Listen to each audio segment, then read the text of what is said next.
wacyijo siyaasadeed heerka marow waa mahadsantahay ciidanka RRA waxaa si wacan loo siiyey koorso military iyo orientation ku filan ma garanaysaa ummaddoodii iyo waxay hadafka ay u socdaan si ay u gartaan waxaa aad iyo aad looga xaqabtiray la socodka xaaladda adduunka maanta socdo gaar ahaan geeska Afrika ka gaar ahaan Soomaaliya dhaqdhaqaaqyada ka jira iyo ujeedka laga leeyahay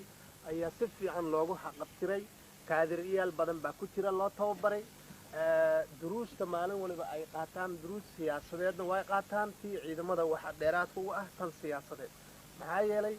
ciidanku markii ay xoreeyaan deegaanka waxay qaabilaan shacbi weynihii maanta waxaad ka garan kartaa in raashinkii ayagu ay lahaayeen baydhabo ummadii ka soo qaxday geedahan hoostooda ku jirta shoodii bisanka ah la siinayay ciidanka budo ah in ay nus siiyaan walaalahooda meesha ku cadiban taas waxaad ka garan kartaa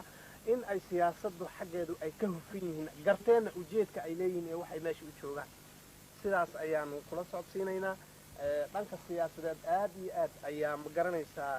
loogu kalsoonaan karayaa degmo kasta iyo meel kasta ay tagaan dagaalka kaliya iyadoon ahayn dhanka siyaasadda gudaha deegaankoodii digil iyo mirifla in dalkoodii uu yahay oo niman dhuldoon ah ay haystaan in ay ka fuqsan doonaan dabadeedna federal ma garanaysaa